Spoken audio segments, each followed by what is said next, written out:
Hello दोस्तों, कैसे हो आप सभी। मैं संजय कुमार स्वागत करता हूं फिर से आप सभी का इस नई क्लास में।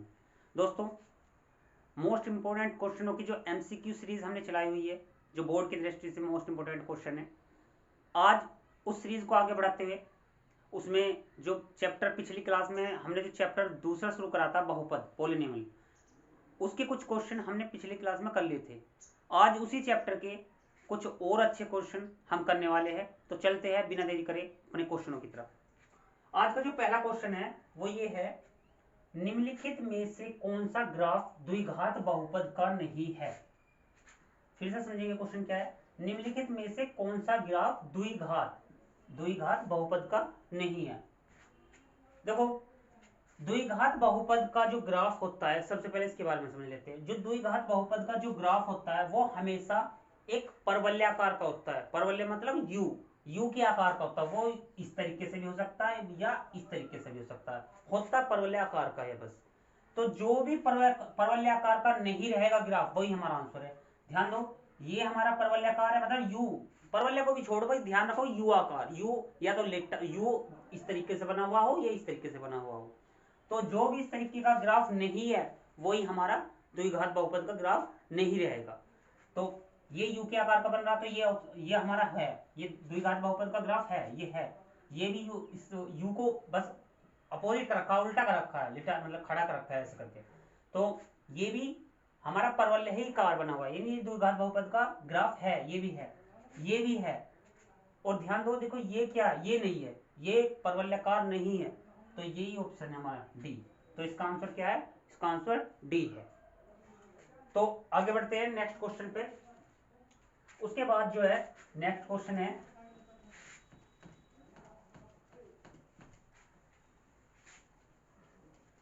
उसके बाद जो अगला क्वेश्चन है वो है बहुपद एक्स स्क्वायर माइनस 2x। ये क्वेश्चन नंबर 2 है। बहुपद एक्स स्क्वायर माइनस के 2x माइनस के 3 के शून्यंक होंगे, के शून्यंक, शून्यंक मतलब जीरोज, शून्यंक होंगे, होंगे ये बताना है। ऑप्शन दिया हुआ है, पहला ऑप्शन है ये दिया हुआ है -3 और 1। दूसरा ऑप्शन है ये 1 है 1। दूसरा ऑप्शन है -3 और -1। जो तीसरा ऑप्शन दिया हुआ है वो दिया है 3 और -1, यानी -1। और डी जो ऑप्शन है वो दिया है 3 और 1 +1। देखो, ये 4 ऑप्शन दिए उसने। सवाल में कहा है कि बहुपद एक्स स्क्वायर माइनस के 2x माइनस के 3 के शून्यंक होंगे, इसके इस बहुपद के कौन से शून्यंक होंगे वो बताना है। तो बच्चों, कैसे करना है, कुछ नहीं करना। ये जो द्विघात बहुपद है आपने इसे सोल्व करना सीखा होगा चैप्टर में, तो बस इस द्विघात बहुपद को सोल्व करेंगे। सोल्व कैसे करना है ध्यान देंगे। एक्स स्क्वायर माइनस के 2x माइनस के 3 सोल्व करेंगे। सोल्व करने का तरीका समझेंगे। जो सबसे पीछे संख्या लिखी हुई होती है, मल्टीप्लाई करके यानी गुना करके तो वो संख्या आनी चाहिए। और जस्ट उससे अगला जो चिन्ह होता है ये वाला, यहाँ यदि यहाँ माइनस है तो घटा करके तो ये संख्या आनी चाहिए, माइनस करके ये वाली संख्या आनी चाहिए। अगर यहाँ प्लस होगा तो प्लस करके ये वाली संख्या आनी चाहिए, ये ध्यान रखना है इसमें। तो गुना करके तो 3 आना चाहिए और घटाने पे 2 आना चाहिए। ऐसे टुकड़े ढूंढने पड़ते हैं। तो वो जो वो फैक्टर है यानी वो टुकड़े है 3 और 1 है। 3 एकम 3 और 3 में से 1 जाएगा तो 2। तो वो टुकड़े हमें ढूंढने पड़ते हैं अपने पास से। तो वो टुकड़े लिखेंगे यहाँ पे 3। और यहाँ घटाने की बात करें तो ये माइनस, यदि यहाँ माइनस तो यहाँ इनके बीच में माइनस लगेगा। यदि यहाँ प्लस होगा तो यहाँ बीच में प्लस आएगा। और ये एक्स यहाँ लिखा जाएगा -3। ये पीछे की संख्या बिल्कुल ऐसी लिख दी जाएगी। अब सोल्व करेंगे इसे एक्स स्क्वायर, इस एक्स के अंदर मल्टीप्लाई और साथ में माइनस की गुना करेंगे। 3x minus minus plus x की भी गुना, देखो माइनस की भी गुना करनी है अंदर साथ में और तुरंत एक्स की भी करनी, क्योंकि दोनों ही गुना में है, अंदर गुना करते रहेंगे। माइनस के 3 इन दो में से कॉमन लेंगे। इन दो में कॉमन आया x, x माइनस के 3। यहाँ से जैसे कुछ भी कॉमन आता है उससे 1 आता है, तो x माइनस के 3, x माइनस के 3, x माइनस 3। देखो बच्चों ध्यान दो, इसमें सबसे खास बात क्या है इस सवाल की, इस सवाल में ब्रैकेट जो होते हैं ये सेम बनते हैं। यहाँ जो ब्रैकेट सेम बनने हैं, अगर नहीं बने तो ध्यान रखो ऊपर कहीं ना कहीं गलती कर दी है। तो इसकी खास पहचान है, इस प्रकार के जो द्विघात बहुपद है उसे जब सोल्व करते हैं तो उसमें ये जो ब्रैकेट है वो सेम बना रहे, एक जैसे बनते हैं, और यदि नहीं बने तो समझ लो ऊपर कहीं ना कहीं गलती कर दी, फिर उस गलती को ढूंढो। तो यहाँ हमारे ब्रैकेट सेम बन रहे हैं, तो इनमें से एक लिखेंगे और जो बचा उसे दूसरे ब्रैकेट में x+1। अब जो है हमें इसके शून्यंक चाहिए, तो शून्यंक निकालने के लिए उन्हें 0 के बराबर रखेंगे, तो x बराबर क्या मिला 3, इससे तो x का मान 3 आया, एक बार इसे 0 के बराबर रखो तो x बराबर -1। तो x का मान यहाँ एक तो 3 आ रहा और एक -1, यानी आंसर आए 3 और -1, ये आंसर है, ये शून्यंक निकल के आए 3 और -1, ये कौन सा ऑप्शन है सी। तो ऑप्शन सी जो हमारा बिल्कुल सही है। तो इस तरीके से ये सवाल करना, इस तरीके से द्विघात बहुपद को सोल्व कर लेंगे और शून्यंक निकल जाएंगे, मूल बोल दो या शून्यक बोल दो या जीरोस बोल दो, इंग्लिश में जीरोस बोलते हैं इसे। नेक्स्ट क्वेश्चन पे चलते हैं, उसके बाद ये इसी तरीके से करना, ये सवाल क्या, इस प्रकार के सभी सवाल इसी तरीके से करने हैं हमें। उसके बाद जो है नेक्स्ट क्वेश्चन है, चलते नेक्स्ट क्वेश्चन पर। ये कह रहा नेक्स्ट क्वेश्चन में एक द्विघात बहुपद के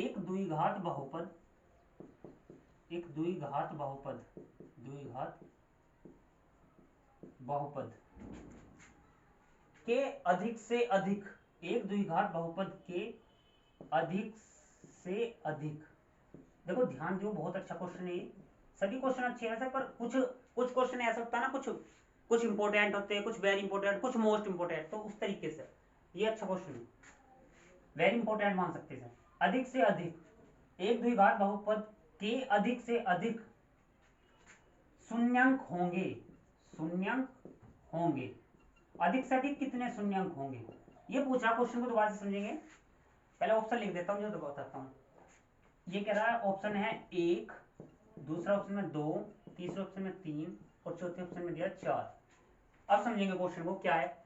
सवाल में बोल रहा है कि एक द्विघात बहुपद, कैसा बहुपद है, द्विघात बहुपद के अधिक से अधिक शून्यंक होंगे, कितने शून्यंक होंगे अधिक से अधिक।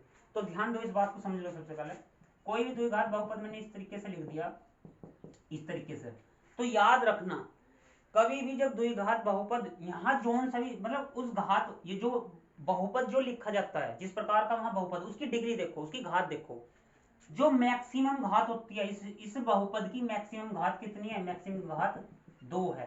तो याद रखना कि उसके शून्यंक भी उतने आएंगे। फिर बता दो इस बात को दोबारा से, बहुपद की जो घात होती है, बहुपद की जो घात होती है, डिग्री होती है, जितनी बहुपद की डिग्री है उतने ही उसके शून्यंक निकल जाते हैं। जैसे इस बहुपद, यानी ये द्विघात बहुपद है, नाम है इसका द्विघात बहुपद। देखो बच्चों, बहुपद के भी नाम होते हैं अलग अलग, ठीक। फिलहाल मैं जो ये बहुपद ही है, पर वास्तव में इसका नाम है द्विघात बहुपद। तो इस द्विघात भी इसी वजह से इसका नाम पड़ा है, क्योंकि इसकी घात कितनी है 2, इसलिए द्विघात। द्वि मतलब 2, घात मतलब घात, ठीक है। तो द्विघात बहुपद जो है, इसकी जो घात कितनी है 2, तो इसके शून्यंक भी 2। बाई चांस इस तरीके से होता कोई, इस तरीके से कोई, तो इस बहुपद की घात कितनी है, इस बहुपद की अगर मैं घात निकालूं तो इस बहुपद की घात कितनी है 3, तो इसके शून्यंक कितने होंगे 3। अगर कोई इस तरीके से ले लिया, कोई इस तरीके से, कोई बहुपद मैंने एक एग्जांपल उठाया क्या ऐसे इस तरीके से, चलो ये ले लिया, तो मैक्सिमम इस जो ये 5 है, 5 बना हुआ, मैक्सिमम इस बहुपद की जो घात है वो देखो घात निकालना तो आता होगा, बहुपद की घात कैसे, अगर ना पता है तो बता देता हूं कि बहुपद की घात जो देखी जाती है वो ये देखी जाती है कि उस बहुपद की सबसे ज्यादा घात कौन सी होती है। छोटियों पे ध्यान ना दिया जाता, सबसे मैक्सिमम सबसे बड़ी घात कौन सी है, तो सबसे बड़ी घात 6 है। तो इस बहुपद की जो घात है वो 6 है, तो इसके आंसर भी कितने आएंगे, यानी इसके शून्यंक भी कितने होंगे 6 ही होंगे, मूल भी इसके कितने होंगे 6। तो ये ऐसे पता लगती है इनकी, तो शून्यंकों की पहचान इस तरीके से पता लगती है। तो उसने साफ साफ बोला द्विघात बहुपद है, तो किस प्रकार का बहुपद है, द्विघात, इस प्रकार का बहुपद है ये वाला।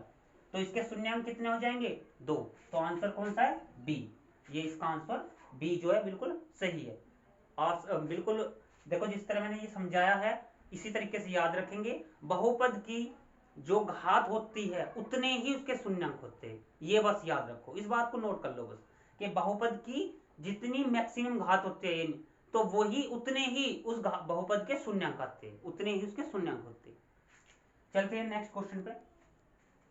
तो इसका आंसर कौन सा था? बी। बी इसका सही आंसर है, यानी द्विघात बहुपद के शून्य कितने होंगे? अधिक से अधिक बस 2 ही होंगे, उससे ज्यादा नहीं हो सकते। यदि कोई रेखिक बहुपद की बात करें तो रेखिक का मतलब होता है एक मतलब घात जो इसकी कितनी होती है? एक। ऐसा बहुपद जिसकी घात कितनी होती है? एक, तो इसका शून्यांक भी कितना होगा? एक ही होगा। उसके बाद नेक्स्ट क्वेश्चन है, मोस्ट इंपोर्टेंट क्वेश्चन है।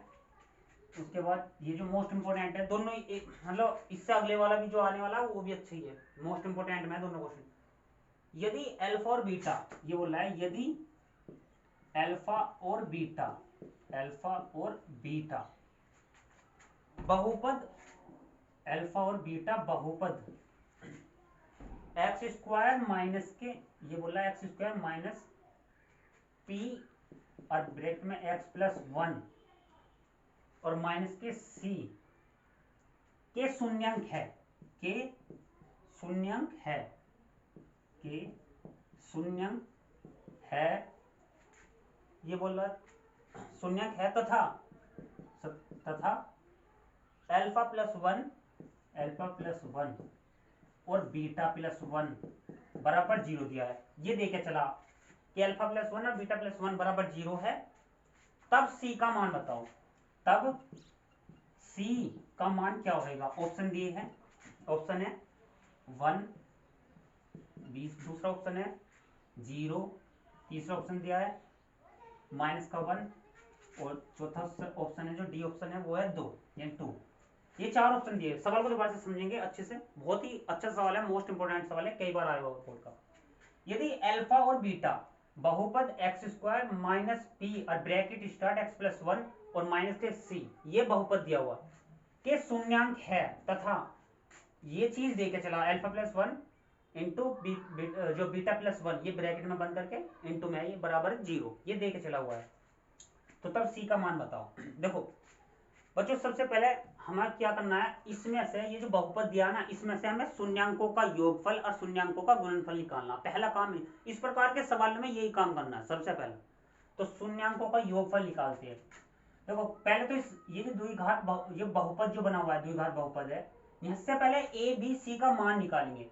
ए बी सी का मान कैसे निकालते हैं, आप नहीं पता तो बता दो। इस ये वाली जो हमारी समीकरण होती है द्विघात बहुपद की, जो स्टैंडर्ड समीकरण होती है, मानक समीकरण जो होती है, असली मतलब मानक समीकरण बोलते हैं, स्टैंडर्ड फॉर्म होती है। जो द्विघात बहुपद की जो स्टैंडर्ड फॉर्म होती है ना, मानक रूप, वो ये होता है द्विघात बहुपद। तो इससे ही इसकी तुलना करी जाती है।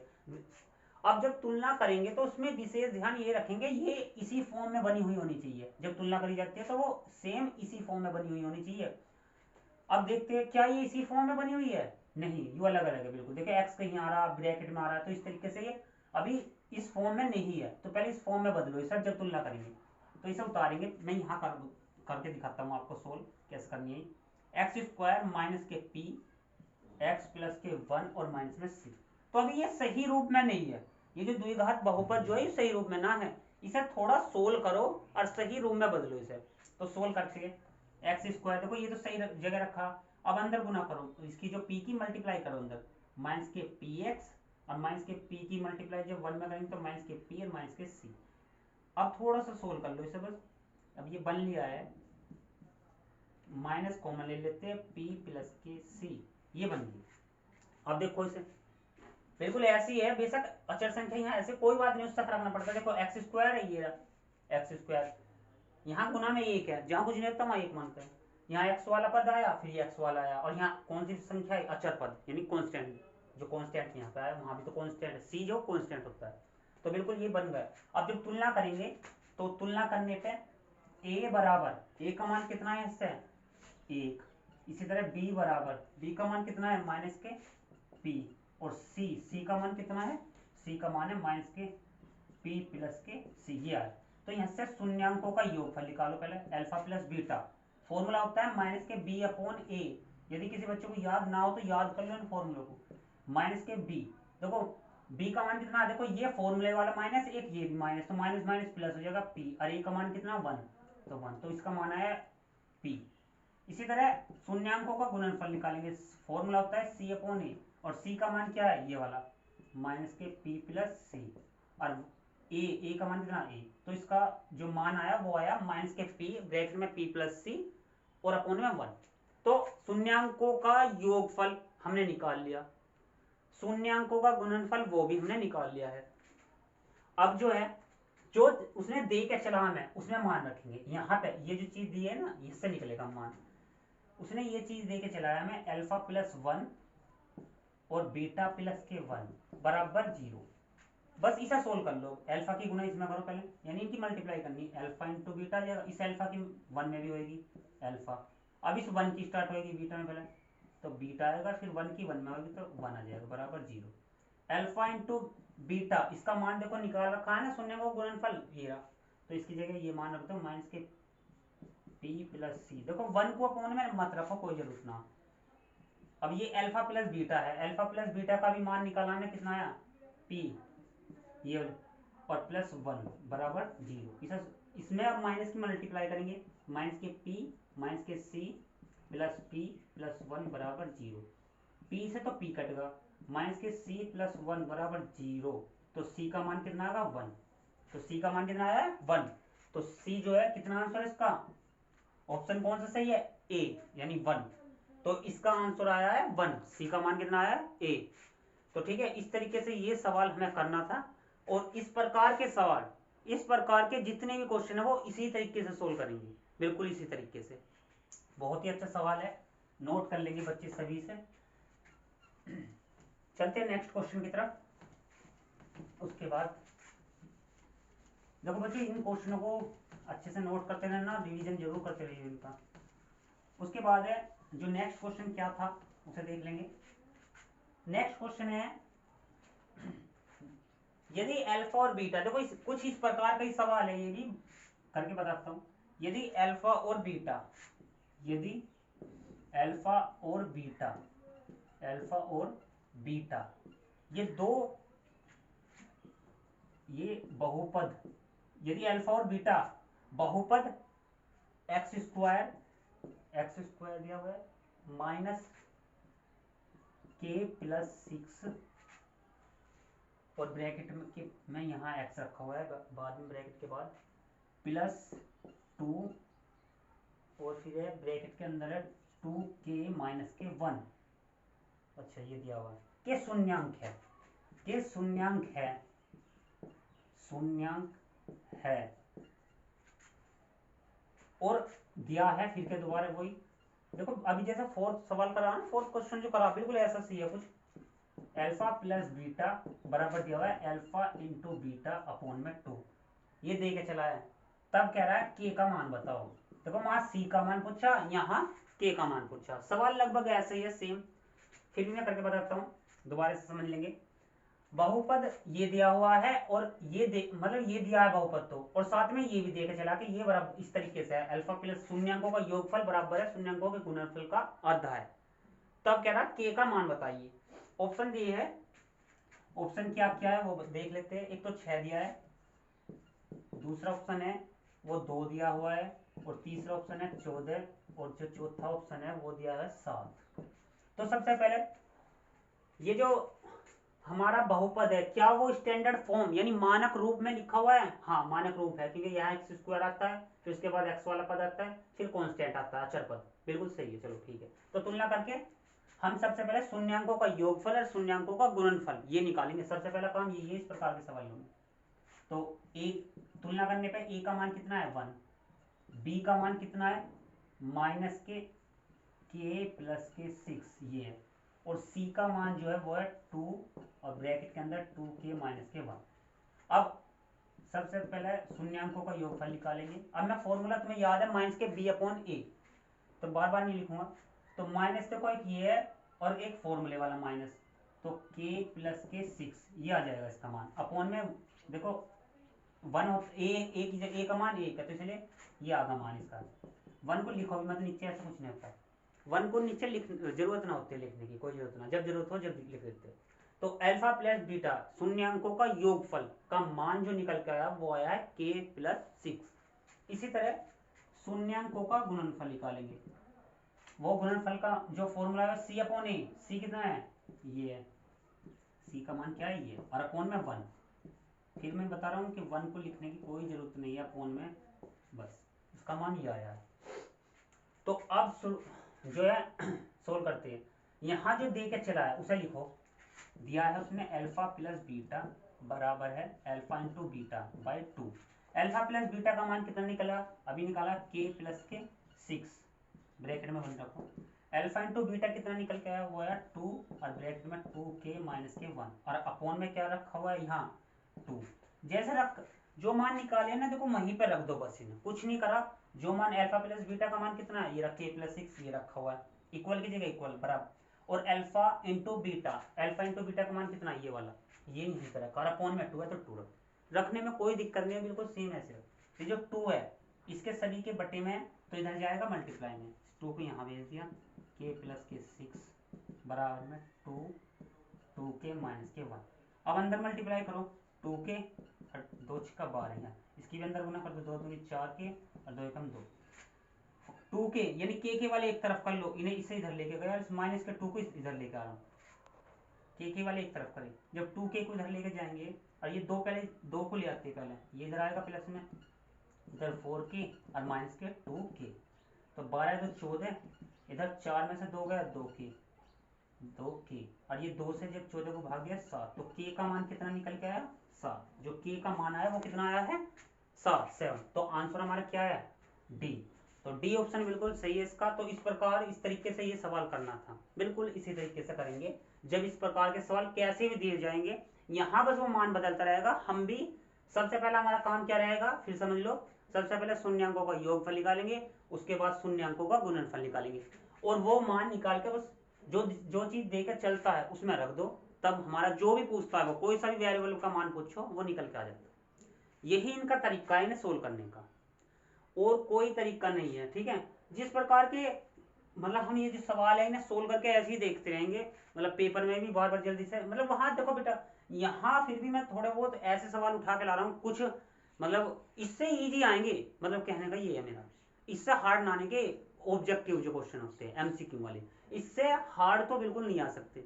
ये मैक्सिमम में जो है ये ऑब्जेक्टिव का मैक्सिमम में सवाल बता रहा हूँ बस, इससे ज्यादा हार्ड नहीं आ सकता कोई भी, इससे नीचे नीचे रहेंगे सब। तो अगर आप ये ना अच्छे से तैयार कर लोगे तो आपको बिल्कुल भी दिक्कत नहीं होने वाली। तो दोस्तों जो कुछ क्वेश्चन और रह रहे हैं इनके, मैं कुछ क्वेश्चन और मतलब जल्दी ही उन्हें भी उसकी वीडियो डाल दूंगा, तो आप इन्हें आशा करता हूँ कि आप इनके नोट भी कर रहे होंगे और साथ में रिवीजन भी कर रहे होंगे। अगर नहीं कर रहे तो प्लीज़ उन्हें रिवीजन भी करते रहो इनका, और साथ में नोट जरूर कर लेना इन्हें। तो दोस्तों मिलते हैं नेक्स्ट वीडियो में, तब तक के लिए जय हिंद।